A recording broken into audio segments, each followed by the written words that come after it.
One recording. Hello, I'm Lawson Bracewell. I'm an esoteric astrologer and teacher of the Ageless Wisdom teachings. What I'm doing in this series of YouTube dramatizations is giving a picture of a human soul going through 3 stages of unfoldment. The first stage that I'm going to dramatize is the personality stage. The soul is present, but it's submerged within the desire body of a Gemini. Then I'm going to make a gesture like this, and I'm going to switch consciousness. The soul is beginning to emerge. The personality is beginning to respond to a greater purpose and more intimate relationships. Finally, I will make a gesture which says that I'm now ascending into a state of pure soul awareness, and my consciousness has become a Gemini with global awareness. Everything interests me. I find this so intriguing. I wonder how this was done. What technique? Is this batik? I think I read a book about batik once. There are many different, you can use wax impressions, you can use different kinds of dye. I think I did one of these. If I haven't done one, I definitely want to do one. What do you know? Oh, well, sorry, that bores me. I'm tired of that subject. Could we talk about new science? I'm terribly interested in the frontiers of thinking. Well, what am I doing in my life? Well, I'm doing lots of different things. I'm studying. I'm a student. Probably my greatest thrill, though, at the moment is just I'm serving coffee at a coffee shop. Just seeing people coming through. Never know what's going to happen next. I love the buzzy, quick conversations. I like humor. Oh, that's a joke. Did I tell you about the 2 priests, 85 years old, and they've been around the block so many times in terms of their jokes that one just said 85 and the other one laughed? Oh, God, isn't that the human story? We recycle the same thing. Have we already had this conversation? Did you know my friend Mary? Let me tell you about the party I went to last week. It was a blast. It was a dress-up party. I came as a woman. What a hoot. I flirted all night long with my friends. They didn't know what to make of it. Was I coming on with them? Or was this a joke? Well, isn't life a joke? Now, my problem is, I'm never quite sure what I really want to engage in. I could be a singer. You know, my voice is incredible. I could be someone who does counseling with people. I've also been thinking, I love doodling and drawing. Maybe I'm really an artist or an architect or a designer. I'd be good at any of those things.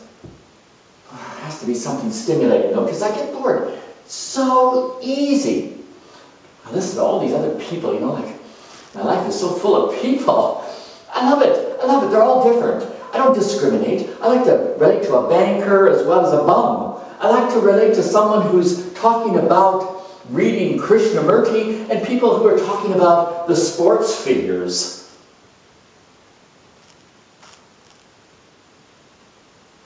Wow. I have to say, one of the best things that ever happened to me was being hit by a bus. I guess I wasn't looking where I was going. Thinking about where I was going next, and not really thinking about where I was now. Well, everything's changed since then. I realized I wanted to focus.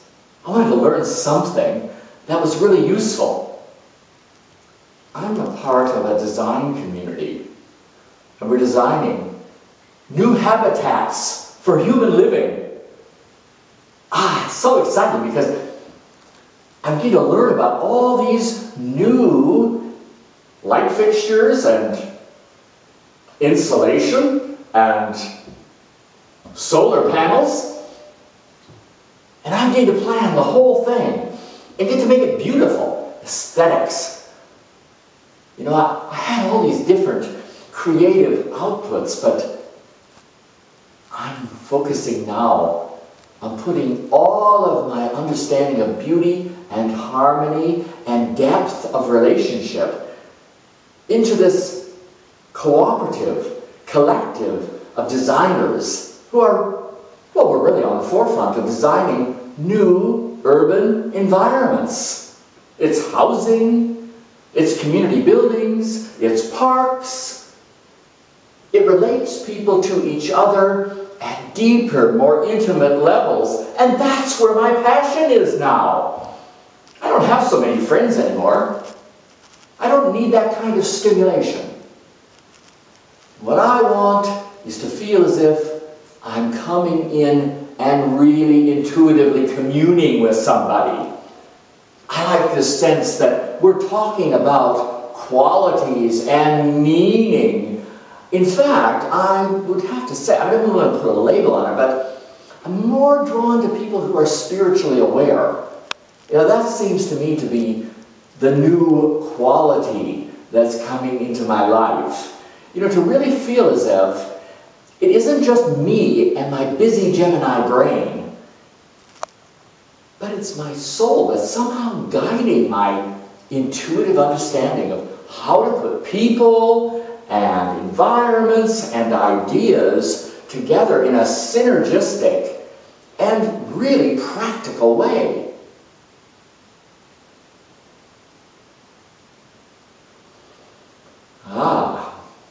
Yes, now I'm part of an international organization, and it isn't just about the country, the city that I used to live in. I spend a lot of my time now traveling the globe, interfacing with the visionaries of the future in terms of how do we accommodate the planet's shrinking resources, expanding population, and greater need for intimacy. The world is changing, people are changing, consciousness is changing very rapidly. The old models of each person to themselves, you create your own house, you create your own city, is falling away. It is about consciousness.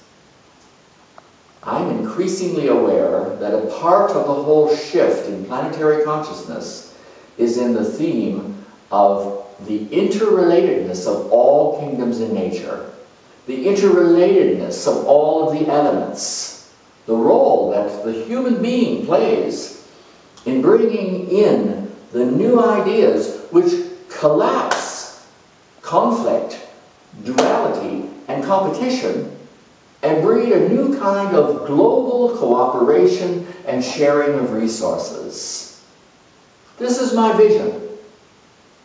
That we would have a sense of tuning in, as I'm increasingly seeing happen, as we're tuning in to the new blueprint for planetary living and bringing that right down into the practical world of design.